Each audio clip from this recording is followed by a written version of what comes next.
Hello everyone, welcome to episode 2 of Old World Blues Meta. Now, first of all, I would like to thank someone, Valatar Games on Reddit, I hope I pronounced that right. He recommended that I use HitFilm editing software, which I am going to be using for this video, which is why the giant bum-ass watermark from the last video will not be on there. I want to really thank him for recommending it. It's a free software, and it seems pretty good from what I've seen of it. Sorry, so starting off, I first of all want to cover two different countries this time. The two countries I'm going to be covering this time are the big hitters themselves, California Republic and Caesar's Legion. First of all, let's start with New California Republic. Now, something interesting about them is you might see, especially if they're AI or if you've played as New California Republic before, if you don't go about it a certain way, you are going to get a civil war. Now, there's two ways you can stave off the Civil War. I'll show you right here. The first method is usually what I do because I find it far easier, which is you go through the starting stuff. Then what you end up doing is either through the different choices you get through the Baja Blues, Wendell Peterson's War, and also, sorry, one last thing. I believe it is Barons of the NCR, I think. Pretty much what happens is you end up siding one specific person, one specific leader of your parties, be it New California, the NCR Congress, the Old World Party, the Barons, and the Boneyard Separatists. One of these leaders will end up taking office after Wendell Peterson, so long as you have, properly worked with them. What I usually end up doing, because I find it most easiest, is what I'll do is I'll go through Ranger Deployment, I'll go through Drummond's demands, and because of that, what's his name? Alexander Drummond will end up taking power. You can also do that with, what is his name?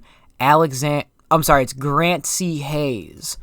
In order to do that, I believe you need political banditos, the Ranger General, and I think that's all you need for him. It's implied you go down these, of course. That's why I'm moving over here to check these, but you can't really mess up if you already have chosen a certain general to work with.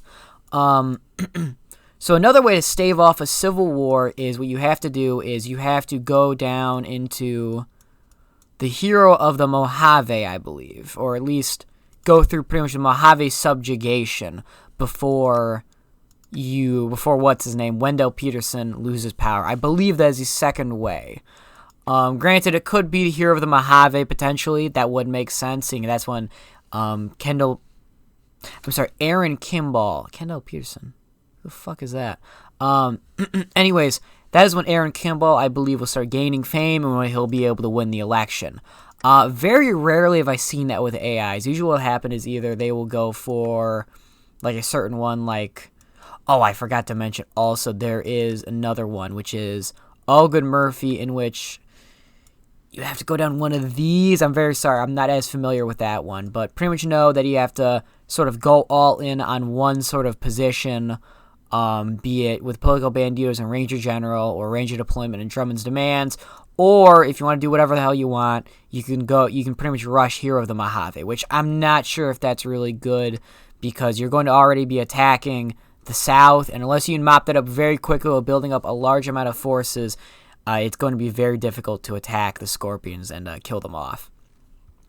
And part of really what limits your early game that you want to get rid of is the retooling firearms production. This adds a big 25% production cost on your infantry equipment, which, as you can see, if I literally put in all my factories, and of course this isn't counting in... Oh, wait, I don't think the efficiency grows, does it? Jesus, that's bad. But even then, I'm only making 8 per day, which is not nearly enough, and that's the thing, you're not going to be able to dedicate 21 different factories. Sorry. So, going back here, though, it's something to note is that each one of these general picks is going to give you a sort of different build you can have your army go into that I would recommend definitely respecting when it comes to making these decisions. So, if you do Drummond, don't play it like you're playing with... what's this man's name? What's Mossman. They have names down there. I'm sorry, I'm stupid. if you're going to go through Drummond, don't play it like Mossman. You know, really play in your strengths, of course. Drummond, he specializes in vehicle warfare, which is, you know, pretty interesting, pretty good. That's something that I think can definitely help you, especially when you're potentially taking out tribes in this area or going up against Caesar's Legion. You also have the Baron's Choice, which will give you James Big Jim Marshall, which will pretty much get you the ability to sort of have a lot more rank and file troops, because what you'll get later on is the Big Jim draft, which gives you more recruitable population, give you some decent benefits to basic infantry, including less heat attrition, which I'm sure is useful, but I haven't seen a huge amount of use for it. And to be honest, I'm just not that into the Baron's Choice. I'm just not. There's nothing I think with the Baron that you can do that you couldn't do with Drummond's demands. Because really, especially when you're going to have the Brotherhood of Steel right with you, you can't you can't really rely entirely on infantry. It'll still be the defensive backbone of your army, but when you're making pushes, you do want some decent vehicle spearheads. So that leaves us with our third option, which is the Ranger General. What this guy pretty much going to do is he will make it so you can't recruit as many people with a minus 5% recruitment population factor, but he will make them better for the most part.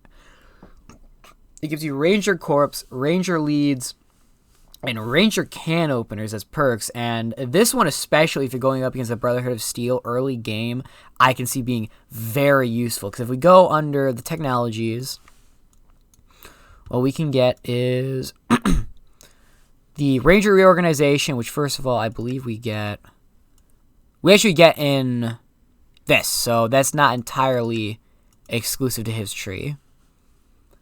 Ranger Corps, which is plus 10% defensive soft attack for Rangers.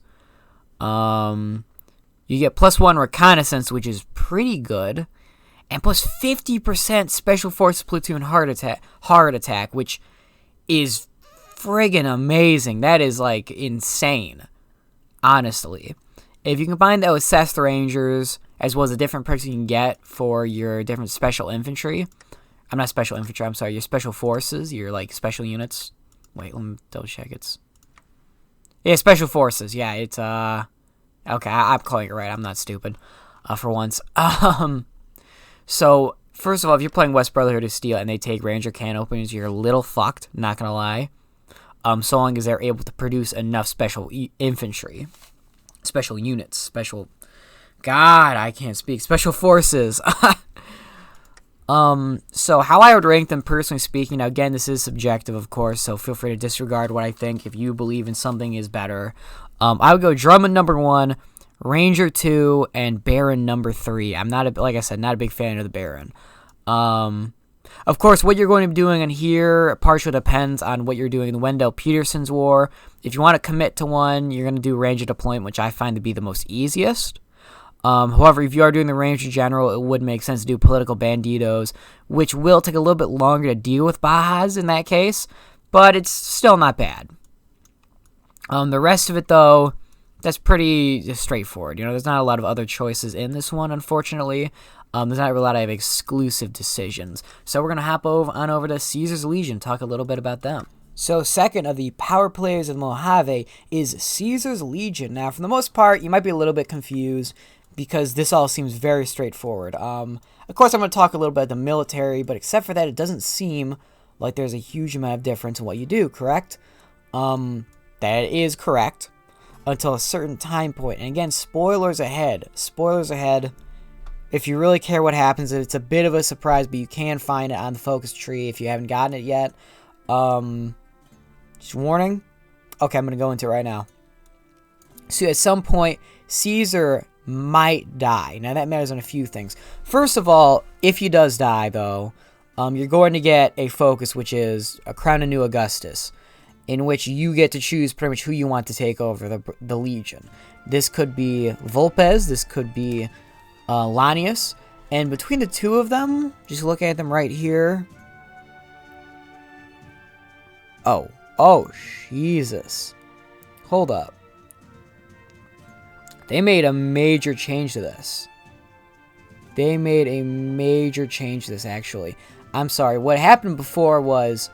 Oh, I'm also going to go into how to have Caesar not die real quick. So, when you attack the Twin Mothers and you kill them off, do not choose Caesar the Godslayer. Choose Goddess Diane, do the Twin Temples, and later on, that will give you the ability to work with who they call a witch of their tribe and keep Caesar from dying. But what that originally did was that gave you the ability to go with either Caesar or the Brotherhood of Mars, which the Brotherhood of Mars, what they would do is they would start using technology. But the fact that all of these has rejection of automation on it, oh my god, it makes a very, very powerful late game Caesar's Legion. With Vulpes, what you have is you have the SPQR, less of militarized force. Yeah, this one seems kind of boring, not gonna lie. It has minus 10% consumer goods, plus 15% stability, and plus 10% war support, with the rejection of automation, of course. That just doesn't seem that cool to me, especially if I'm going to choose what to do. It doesn't seem that powerful, just in general. The Immortal Empire, however, that is where you choose Lanius to pick up where Caesar left off, which gains you plus 40% non-core manpower, which is very good, which is very, very good. That is very powerful. However, do note that you can make cores manually in this game. You need a lot of focus, a lot of political power, I'm sorry. However, you can make cores, but just looking at that right there, that lets you get so much more land. For instance, if you want to expand super down south, if you want to take someplace like this with 19,000 manpower at just 3%, and these ones just have a lot of manpower in them in general, these countries. So, hypothetically, if you were to do Lanius, and you just want to take a couple countries down south, real down deep here, that would lead to a lot of manpower, especially non-core manpower. The third option, though, is a new thesis, in which Caesar lives in spite of his disease, and now he is pretty much doing his own thing. That gives you a lot of cores, which is pretty good.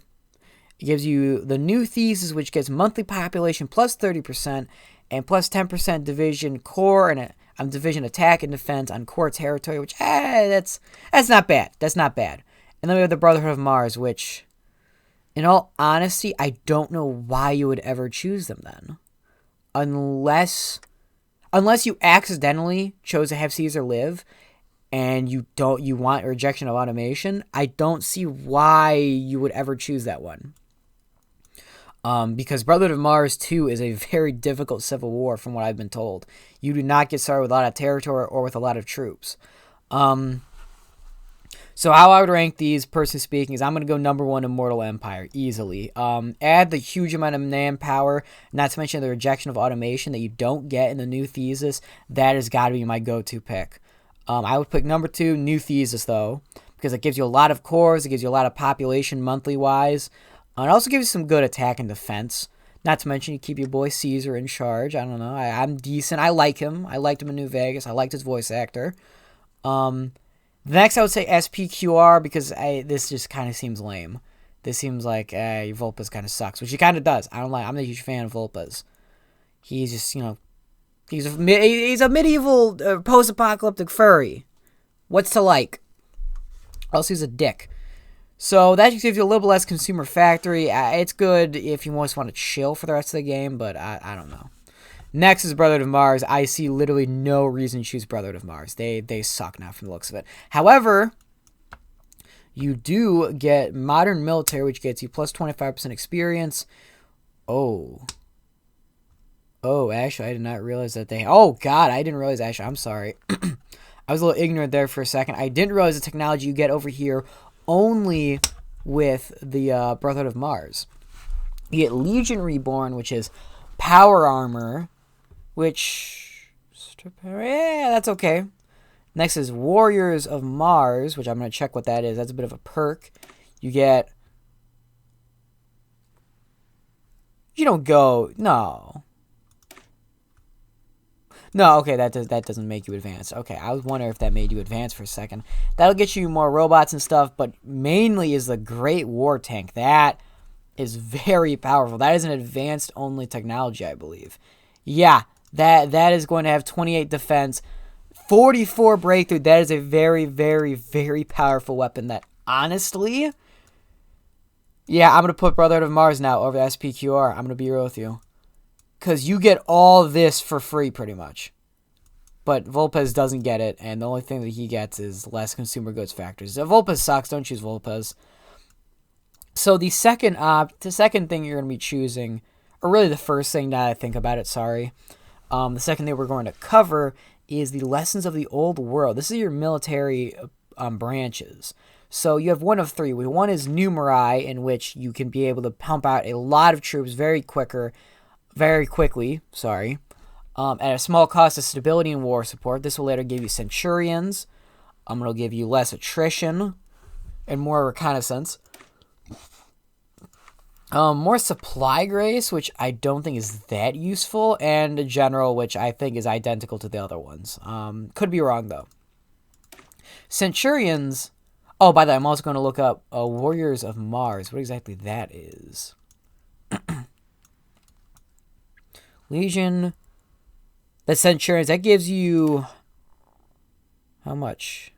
It says plus 0. That means it's a... Oh, so plus 0.5 more organization. Not bad, not bad. Ooh. That looks buff. That is... Oh, my God. That gives you plus 25% breakthrough. Holy shit. That is very good, actually, if you can build up decent power armor units, which I'm unsure if you can.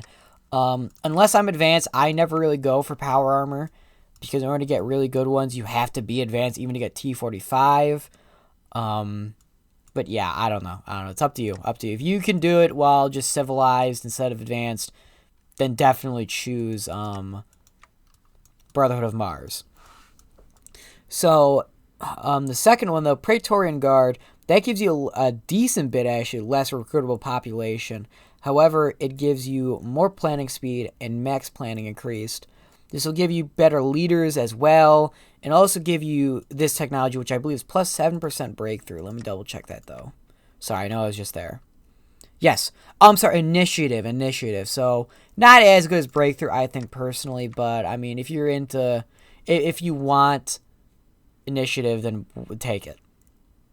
Gives you Legionary Blacksmiths, which gives you more production efficiency growth. And it gives you a General, which, again, I'm pretty sure all these are identical. I could be wrong on that, though. The final choice you have is Servus Publicus, which is where you have 5% extra recruitable population, which is very good. I believe you start out with 5%, so early game that will double how much you have, which is 33,000. So you're going to be able to get up to 66,000 out the door if you had an extra 5% on. Having your Child Soldiers, which gives you an extra 2%, however, lowers your division attack, so more quantity, less quality, I suppose. Gives you Slave Collars, which is more non-core manpower, so late game, if you know you're going to do Lanius, it would make sense to get that. Promoted Freedmen, which is plus 5% division organization, not bad, and another General. Now, personally speaking, this was a bit of a tough one, because on paper, I should love this one, right? I should 100% love this one. However, I have been toying with this one a little bit more, and I like it. I like the ability to just throw out a ton of people at them. This one I don't like. This I think 48 hours of supply grace is just not that cool. I just don't think it's that useful personally in how I play the game. Again, these are all based on how you play the game, so this is subjective for me. However, what I would do is I would rate I'm gonna rate number 1 Servus Publicus, then Praetorian Guard, then Numerai. Numerai, I'm just not a huge fan of them. You get a little bit less attrition, which just isn't that good. More supply grace, but I don't think it's worth it, as opposed to more than doubling actually, your starting manpower and possibly getting plus 50% max speed and planning. As well as another starting level of new leaders. It just seems pretty good. That's not even mentioning, by the way, the production efficiency growth. And that's pretty much the only options you can choose for the most part. You can choose the Burn Man or the Triumph at the dam, but that's just kind of whoever wins the Hoover Dam. You can win or lose it. Up to you, really, up to how you play the game. These, not gonna lie, haven't really played a game where I've gotten a situation where I can choose one or the other, because usually what happens is the white legs get taken out, or the New Canaan just gets taken out. So usually I'll call upon the Nomads. However, it's like, yeah, usually it doesn't work, because either New Canaan gets taken out or they get super powerful because they get to choose these, that, all that as their puppets, which kind of leaves the 80s in a bit of a bad spot. Except for that, like I said, not a lot.